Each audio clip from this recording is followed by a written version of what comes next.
nasci num lar cristão. Mas o que eu sempre digo, só porque eu era filha de pastor não significa que eu conhecia Jesus. Porque filho de crente não é crentinho. Tem que ter um encontro pessoal com Cristo. Tem que escrever uma história com Cristo. E sendo filha de pastores, eu me escondi por muito tempo no manto de espiritualidade dos meus pais. Eu me escondi por muito tempo nas orações dos meus pais, nos devocionais, nos cultos caseiros dos meus pais. Os meus pais já são pastores. Só que até o momento que eu comecei a perceber, a minha ficha começou a cair e eu comecei a entender. Alguma coisa não estava bem, mas eu ignorei por muito tempo. Então, durante toda a minha infância, mais ou menos até os 13 anos, eu sentia um pouco, não é raiva de Deus, mas eu era indiferente. É como se eu estivesse chateada com Ele. E não é que eu não o amava, é que eu não o conhecia. Porque eu o conhecia a partir dos meus pais. Sim. Mas eu não tinha uma experiência com Ele, um encontro com Ele. Eu não tinha as marcas dele em mim. Sim. Ele não tinha me marcado, Ele não tinha ferido o meu coração com o amor dele. Eu não conhecia a voz dele. Eu não conhecia os passos dele, o cheiro dele. Eu não tinha prazer em estar com Ele. Eu era criatura. Sim. Eu não era filha e eu não era íntima dele. Sim. Até que eu sofri bullying. Né? E antes de sofrer esse bullying, na verdade, eu conhecia um Deus que era também indiferente. Eu era indiferente porque eu o sentia indiferente. Eu questionava muito. Por que Deus teve que criar negros e brancos? Hoje eu ainda questiono, só que a partir de um entendimento diferente. Mas aquele questionamento me feria, porque eu via um lado injusto. Por que ele tinha que criar pessoas brancas e negras, vendo que o preconceito com os negros, o preconceito com relação ao continente africano, no qual eu nasci, a questão da guerra em Angola, a questão do ministério, que eu só via o lado dolorido do ministério na vida dos meus pais. Sim. Então eu queria fazer tudo, menos ser líder cristã, líder espiritual, menos ser pastora, ser líder, de jeito nenhum. Eu queria ser médica, eu queria ter dinheiro, eu queria abrir várias ONGs. E isso me deixa tensa quando eu falo, porque eu volto nesse tempo. Eu queria tirar todas as crianças da rua. Eu queria ser voz de justiça. Então, esse desejo de ser representante de Cristo e canal de transformação sempre esteve lá. Sim. Só que de maneira diferente, não sei de maneira errada, se eu digo, de maneira pessoal. Sim. Eu queria fazer justiça própria. Sim. Então, só para tu teres uma ideia, Karina. Tipo, como já que Deus não está fazendo, isso, eu vou fazer. Eu vou fazer. Tipo é aí isso, onde né? está o erro. Eu não sabia que tinha a opção de chegar e dizer assim, me usa para ser tua voz, para ser tua resposta. Não. É como se eu quisesse me vingar de Deus. Eu vou mostrar para Ele. E quem disse que eu podia fazer isso? E só para tu teres uma ideia, a minha mãe diz que quando eu era criança, eu roubava comida da nossa casa, do nosso celeiro, para dar para as crianças que não tinham. E quando a minha mãe me chamava e falava, Ruth, você tirou a comida de novo? Eu falava, mãe, nós pelo menos temos alguma coisa, eles não têm nada. Quando alguém batia em alguma criança, eu ficava extremamente chateada. Eu preferia que me batessem a mim, mas que deixassem as outras crianças irem embora. Aquelas briguinhas, aquelas coisas de criança. Então, Sim. a defensora sempre esteve lá. A inconformada sempre esteve lá. Aquela que tem empatia sempre esteve lá. Que sentia a dor dos outros sempre esteve lá. E isso me incomodava. Eu sempre costumo dizer, quando eu ministro, que a nossa casa era como um posto de Ipiranga. Sabe onde tem um agasalho? Na casa do pastor Daniel. Sabe onde tem o prato de comida? Na casa do pastor Daniel. Sim. E sempre foi assim, Ruth, não, encosta para lá. Alguém mais tem que dormir aqui. Ruth, você não pode ter 2 sapatos. Alguém mais tem que receber isso. Ruth, não, você não pode comer 2 pedaços de carne. Tem que comer só um pedaço de carne, porque alguém tem que comer esse pedaço de carne. Porque eu sempre... Então eu pensava, por que Deus tem sempre que trazer alguém aqui para pegar as minhas coisas? E quem disse que essas eram minhas coisas? Isso me afastou de Deus, me tornou indiferente. Sim. Todo esse ambiente e a guerra no meu país. Eu me lembro de uma vez que nós estávamos em casa e a minha mãe cozinhou uma cabeça de porco. Era muito difícil comer alguma carne. Então juntamos o dinheirinho, a minha mãe comprou compramos essa carne, essa cabeça de porco. A minha mãe temperou tão bem, aquele cheiro, até hoje eu me lembro. E ela cozinhou, assim que ela pegou a panela, colocou em cima da mesa e nos chamou para jantarmos, tocou o sino da aldeia. E quando tocava o sino da aldeia, era porque os militares chegaram na aldeia, nós tínhamos que correr. e ir embora. E ficávamos no mato por semanas. Meu Deus. Porque eles tomavam conta da nossa casa. Comiam tudo, levavam tudo, faziam e desfaziam, deixavam tudo aquilo sujo, tudo aquilo mal, levavam tudo.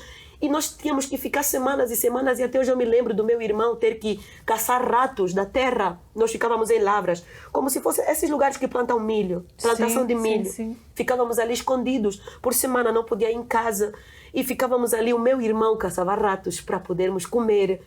Caçava passarinhos também. E gafanhotos. Eu não gostava muito de gafanhoto e de pássaro por causa do cheiro.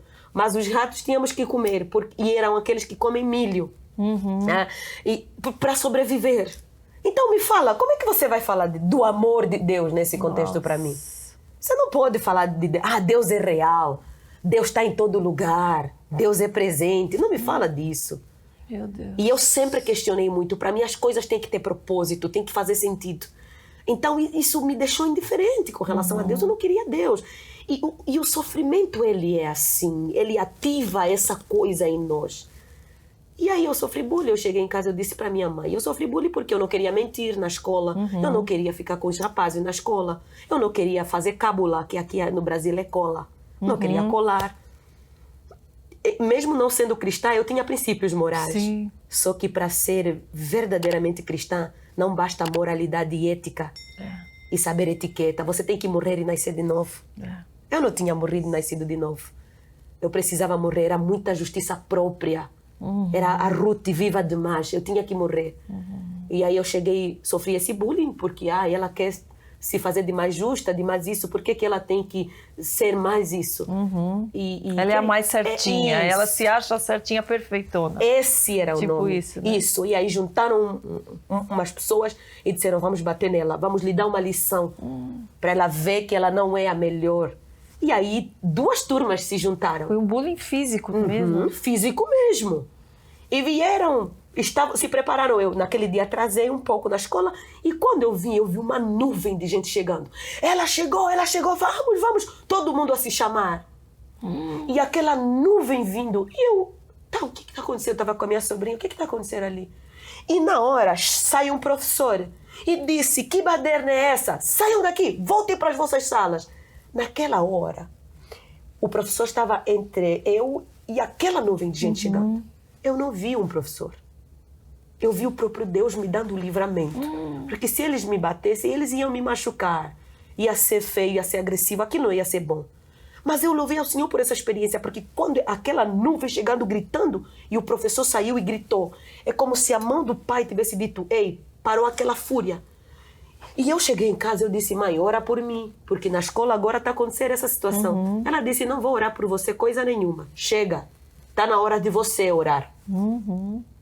Mas aquilo me assustou, porque eu estava escondida no manto das orações dos meus pais, então eles já oram por mim. Eles obedecem por mim, eles fazem por mim. Sim. Eu vou manter um pouco de bom comportamento como filha de pastor e está tudo certo. Eu guardo as minhas feridas, as minhas mágoas, sou indiferente com Deus, estou nem aí e tudo bem. Não quero Deus. Mas eu estava na igreja no domingo. Só que eu estava aí por quê? Porque eu ia ficar de castigo se eu não fosse para a igreja. Você falava com Deus? Você Não. Não? Não. E o falar era assim, oh Pai Nosso que estás no céu, aquela coisa gospel, aquela coisa eclesiástica, aquela coisa... decorada. Os meus pais são pastores, me ensinaram a orar, eu sei orar, sei os livros da Bíblia, está tudo certo.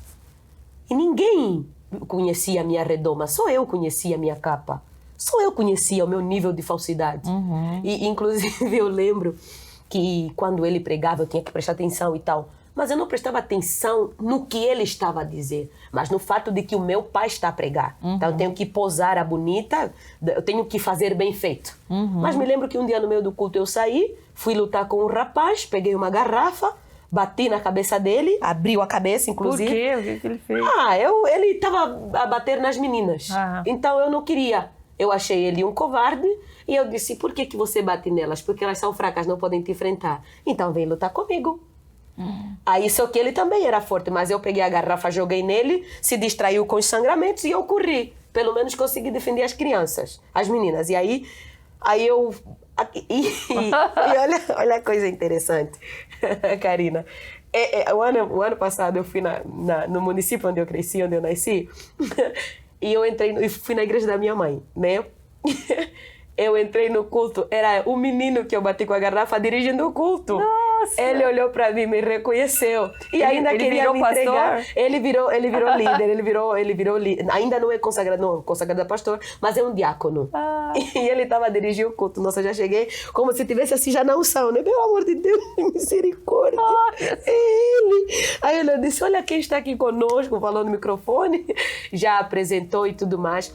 E eu saindo com a minha irmã, lembra aquela moça que está vindo aí? Lembra? É aquela que você lutou com ela, aquela que você vai dar. Eu disse, pelo amor de Deus, gente, que testemunho, mas isso tudo ali, antes dessa fase, quando a minha mãe disse assim, ora você, ela me deu a responsabilidade, ela me colocou face a face com Deus. E você obedeceu de primeira? Obedeci. Falou, vou orar? Obedeci.